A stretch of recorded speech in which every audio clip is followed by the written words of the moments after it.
War doesn't always come looking for soldiers. Sometimes it finds children. It was the summer of 1944.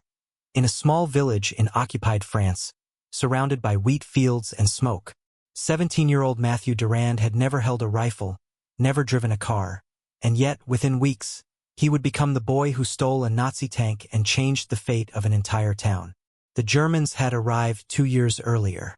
They came with thunder, panzer tanks, trucks, soldiers shouting orders in a language no one dared to question. Life under occupation was a cage. Every morning, villagers lined up in silence for ration cards. Every night, the curfew siren wailed like a ghost warning them to stay indoors. Matthew's father had been taken away for helping the French resistance.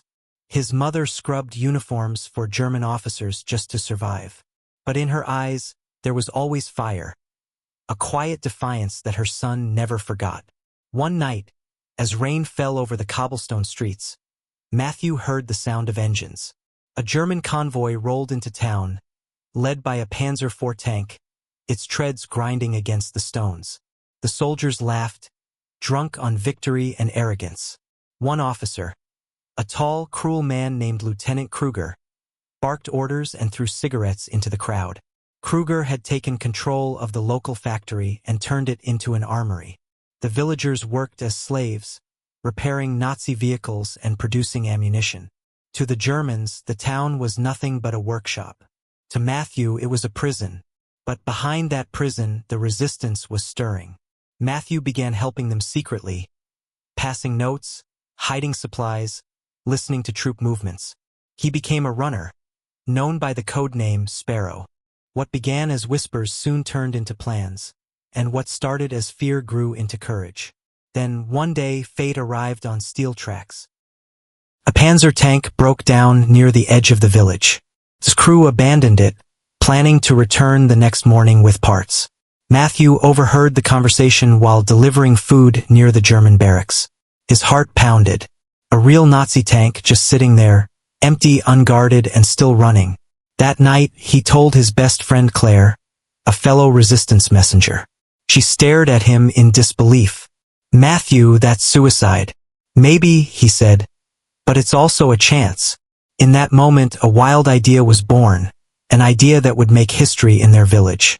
The resistance had been struggling to cut off German supply lines. A captured tank could change everything. But it wasn't just about strategy. For Matthew, it was personal. His father's last words before being taken were, "Never let them own your courage." The next morning, Matthew acted. Before dawn, he snuck out of town wearing a stolen German mechanic's uniform. He carried a wrench, a revolver with 2 bullets, and a heart full of reckless determination. Fog hung over the fields as he approached the broken tank. It loomed like a beast, silent, sleeping, and powerful. The iron hull was slick with dew, the Nazi insignia painted bright red on its side. He climbed onto the turret, his hands trembling. The hatch was unlocked. Inside, the air smelled of oil, gunpowder, and fear. The controls looked alien, dials, levers, and switches labeled in German. But Matthew had watched the soldiers long enough to know the basics. He turned a key. The engine coughed once, twice, then roared to life. The noise shattered the quiet morning. Birds exploded from the trees. Somewhere in town, dogs began to bark. For a second, he froze. He had done it. He had brought a Nazi tank back to life. But now he had to drive it, and quickly. The resistance had a meeting point in the forest, a few miles away. If he could get there before the Germans returned, the tank would be theirs. If not, he'd be a smoking crater in the dirt. He gripped the levers, pressed the pedals, and the massive machine lurched forward like a dragon awakening. The sound was deafening. Every turn of the tracks felt like thunder. From the village, German soldiers began shouting. Alarms blared. A soldier pointed. The panzer was moving, but in the wrong direction. "Halt! Halt!" they screamed, firing their rifles. Matthew ducked as bullets pinged off the metal hull. He didn't look back. He slammed the accelerator and rumbled through the field, crushing fences, leaving deep scars in the earth. He could hardly breathe. The machine was shaking violently, smoke pouring from the exhaust. The resistance fighters waiting in the forest heard the noise long before they saw him. When the tank burst through the trees, they stared in stunned silence. Matthew opened the hatch and shouted, "I brought us a gift!" It was madness, beautiful, impossible madness. Within hours, the resistance mechanics began repainting the tank, covering the Nazi symbols with the Cross of Lorraine, the mark of Free France. They loaded it with stolen ammunition and prepared it for their next mission, ambushing the German convoy that supplied the armory. Matthew had done the unthinkable. A 17-year-old boy had stolen a Nazi tank and given hope to an entire village. But as night fell and the tank cooled in the moonlight, Claire looked at him and whispered, "They'll come for you now, Matthew. You know that, don't you?" He nodded. He wasn't afraid anymore, because courage, once awakened, doesn't sleep again. The forest was alive with whispers that night. The resistance fighters, farmers, teachers, and mechanics gathered around the tank like worshippers around a miracle. The massive machine, once a symbol of Nazi power, now bore the Cross of Lorraine, shining faintly under moonlight. And standing beside it, covered in grease and mud, was Matthew Durand, the boy who had done the impossible. The commander of the local resistance cell, Captain Luc Morel, studied him in disbelief. "You stole a Panzer tank?" Matthew nodded, still catching his breath. "You mean you drove it here? Alone?" "I just followed the levers," he said, half grinning. Luc laughed, a short, sharp sound that broke the tension. "Mon Dieu, you're either insane or destined for greatness." The plan. Within hours, the small band of rebels had devised a plan. The German supply convoy, loaded with ammunition and fuel, passed through the next valley every 2 days. With the stolen tank, they could ambush it, cut off supplies to the armory, and give Allied forces a chance to strike. It was madness. They had only one tank, a handful of rifles, and no reinforcements. But courage had never cared about numbers. Matthew volunteered to drive.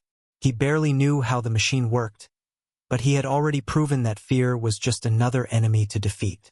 Claire, his childhood friend, would serve as the lookout. Captain Luc and 3 gunners would handle the weapons. The rest of the resistance would set traps and block escape routes. They moved before dawn. Fog rolled through the forest, swallowing sound and light. The tank rumbled behind the trees, its metal plates glistening with dew. Matthew's hands shook as he gripped the controls. Every vibration, every hiss of steam reminded him of the risk. If they failed, the Nazis would burn the village to the ground. But deep inside, something burned brighter, the fire of freedom. The ambush. By sunrise, they reached the valley road. The resistance had overturned wagons and logs to create a fake blockade. Then they hid behind trees, inside barns, crouched in the shadows, waiting for the German convoy. Minutes stretched like hours. Then, faintly, came the sound of engines. The German trucks appeared over the hill, 6 of them, escorted by 2 armored cars. Soldiers laughed, smoking, unaware of the storm about to hit them. Captain Luc whispered, "Wait for the lead truck, now." Matthew slammed the accelerator. The tank roared out of the trees like a monster unleashed. The ground trembled. Birds scattered into the sky. German soldiers froze in disbelief. The first shell exploded against the lead truck, a thunderous blast that sent flames and debris into the air. The convoy stopped instantly, men shouting in panic. "Fewer! Fewer!" the Germans screamed, trying to locate the source. Matthew turned the turret. His hands trembled on the controls, but instinct took over. The gunner, Henri, fired again. Another truck burst into flames, scattering soldiers in all directions. Claire, from her perch on a nearby hill, relayed movements through a broken radio headset.